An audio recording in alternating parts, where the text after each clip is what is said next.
उपेंद्र जी के साथ लंबा समय तक काम किया। हम लोग एक सपना था कि एक अच्छे लीडर हैं और उनको बिहार का मुख्यमंत्री बनाना है, लेकिन दुर्भाग्य रहा हम लोगों के आकलन करने में कि जब जब हम लोग उस लाइन पर आए तब तब उन्होंने, हमने के देहात में वो कहावत बा कि धोल धावल भैंस लेवाड़ मार दिलस। कहने के लिए चिराग मॉडल कहा जाता है, लेकिन सच्चाई बात है कि पूरे शाहाबाद में लगभग हर सीट पर 20 से लेकर 40,000 तक वोट उपेंद्र कुशवाहा जी और उस गठबंधन को आया।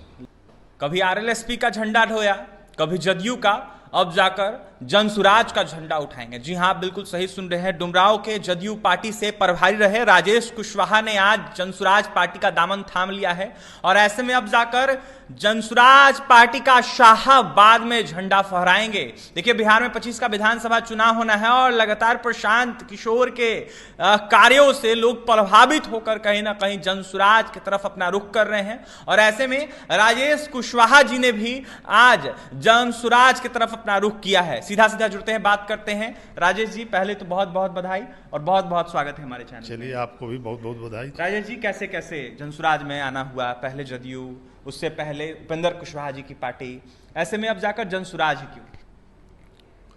ऐसा है कि हम लोग उपेंद्र जी के साथ लंबा समय तक काम किया। 2006 से काम शुरू किया।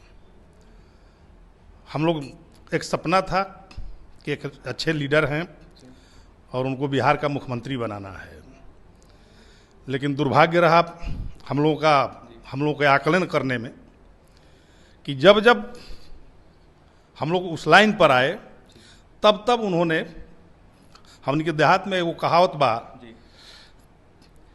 कि धोल धावल भैंस लेवाड़ मार दिलस।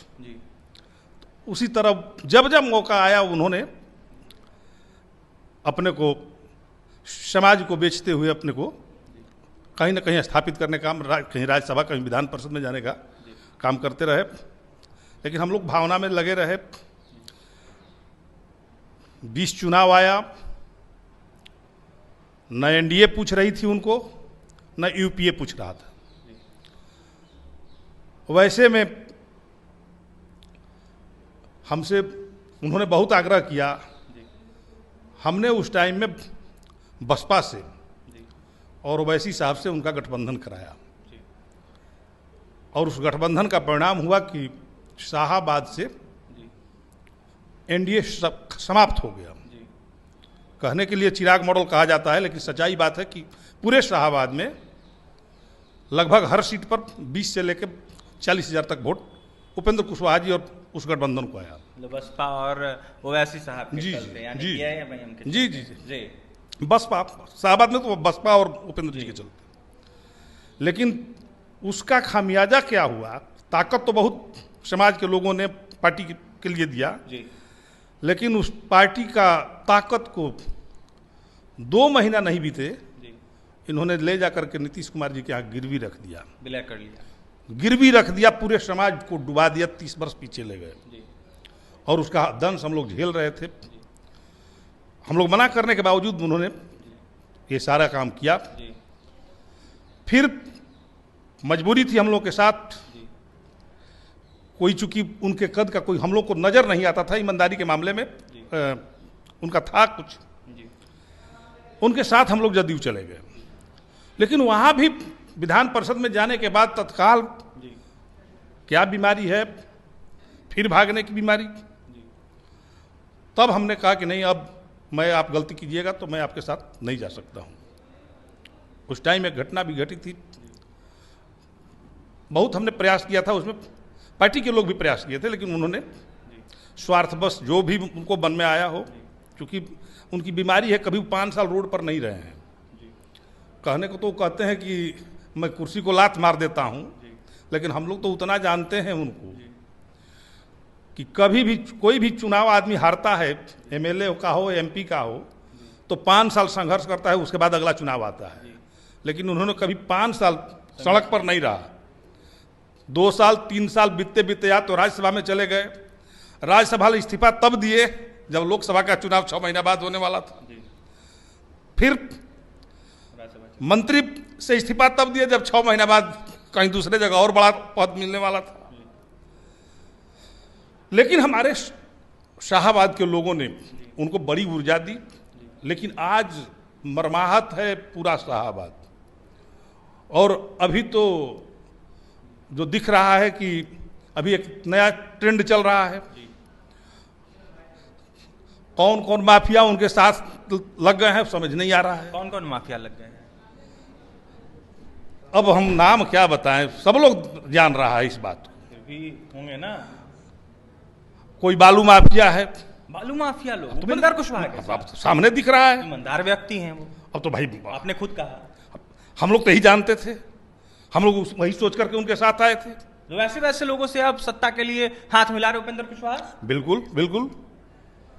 शाहाबाद में खामियाजा भुगतना पड़ेगा, इसका मतलब इस बार? शाहाबाद का खामियाजा तो 24 में दिख गया जी, 25 में भी दिखेगा। 25 में 20 में एनडीए वहां से साफ हुआ था, 24 में एनडीए साफ रहा, 25 में दोनों लोग साफ हो जाएंगे।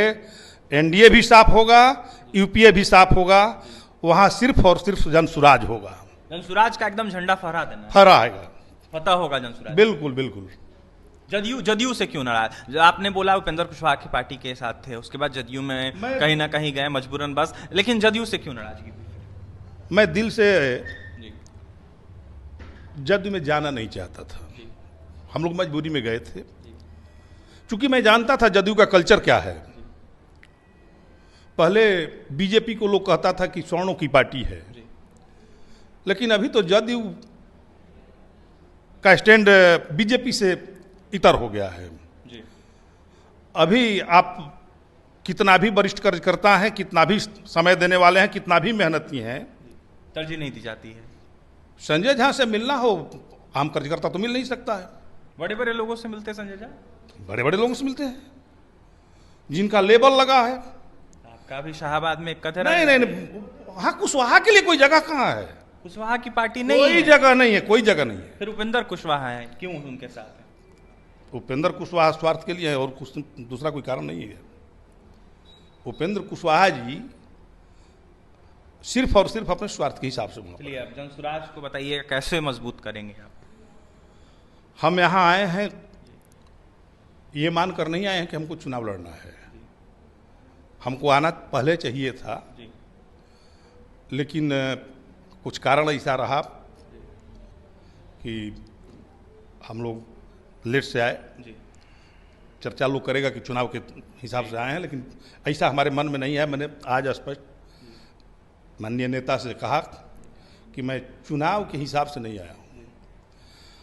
मैं जिस ईमानदारी से उपेंद्र कुशवाहा के साथ 18 साल काम किया है, मैं संगठन को बढ़ाने के लिए, जनसुराज को उस मुकाम तक पहुंचाने के लिए अपना एड़ी से कजोर पसीना लगा दूंगा, अपना तन मन धन सब कुछ लगाने को। मैं जनसुराज को, चूंकि एक चीज यहां देखने को मिली, अभी जो चल रहा है अशोक चौधरी के विषय में इन्होंने खुलासा किया। अब ये घटना मैं बता रहा हूं, अभी बहुत ही सभ्य जनता दल यूनाइटेड के चर्चित मंत्री एक हैं, उनका चिट्ठी निकला 16 अगस्त को, बिहार भर के पीओ को ट्रांसफर किए। उसमें आदेश था 1 सितंबर तक हर हालत में अपने अपने नए पदस्थापन पर योगदान कर लें। आज 28 सितंबर हो गया, एक माने मैक्सिमम पीओ अपने पुराने जगह पर पड़ा हुआ है और डीडीसी के माध्यम से वसूली करा रहा है, जा रहा है, वसूली हो रहा है। नीतीश कुमार के मंत्री। अब ये बताइए कि मैं जिस सरकार में हूं और सरकार के मंत्री का, कैबिनेट मंत्री का, हम लोग समझते हैं कि लवकुश की पार्टी है और श्रवण कुमार जी 2 नंबर के मंत्री हैं वहां पर, और उनके आदेश के बावजूद 1 महीना बाद भी अगर पीओ को अपने जगह से नहीं जा रहा है तो इसका मतलब हम लोग क्या समझें? तो ये बात बिल्कुल सत्य है कि जदयू में हम लोग मरमाहत हैं। कहने के लिए हम लोग सत्ताधारी दल के थे, लेकिन न एक वीडियो सुनने वाला है, न एक सीओ सुनने वाला है। विपक्ष में रहते तो कम से कम धरना प्रदर्शन तो कर सकते थे। लेकिन यहां तो रह करके हम तो ताजुब होता, हम तो बोलते भी हैं कि विपक्ष भी यहां तेजस्वी जी भले जितना ढिढोरा पीट लें, भ्रष्टाचार की बात तो करते हैं, तो भाई हम लोग तो नहीं धरना दे सकते, लेकिन वो धरना कहां देते हैं? किस ब्लॉक पर धरना दिए, किस जिला में धरना दिए? तालाबंदी हो जानी चाहिए थी, ये काम उनका था, लेकिन ये काम तो उन्होंने भी नहीं किया। चलिए देखिए, जनसुराज का झंडा उठाने की बात कर रहे हैं, पूरा शाहाबाद में कहीं ना कहीं खुट्टा इस पर गाड़ी देंगे राजेश कुशवाहा। देखिए इस वक्त हम जनसुराज पार्टी प्रदेश कार्यालय में, जहां पर आज राजेश कुशवाहा ने जनसुराज का दामन थाम लिया है और ऐसे में जनसुराज पार्टी को तन मन धन से मजबूत करने के लिए खड़े हैं। साफ तौर पर कह रहे हैं कि काफी ज्यादा हम मरमाहत थे जदयू पार्टी से, आरएलएसपी पार्टी से, उपेंद्र कुशवाहा से, इसी कारण से जो है कहीं ना कहीं हमने उनका साथ छोड़ दिया और अब जाकर जनसुराज को मजबूत करेंगे। देखने वाली बात यह होगी क्या कुछ करते हैं। देखिए दिनारा के पूर्व में प्रत्याशी भी रह चुके हैं राजेश कुशवाहा और ऐसे में आरएलएसपी पार्टी से इन्होंने चुनाव भी लड़ने का काम किया है। फिलहाल देखने वाली बात यह होगी पार्टी इनको क्या कुछ जिम्मेदारी देती है।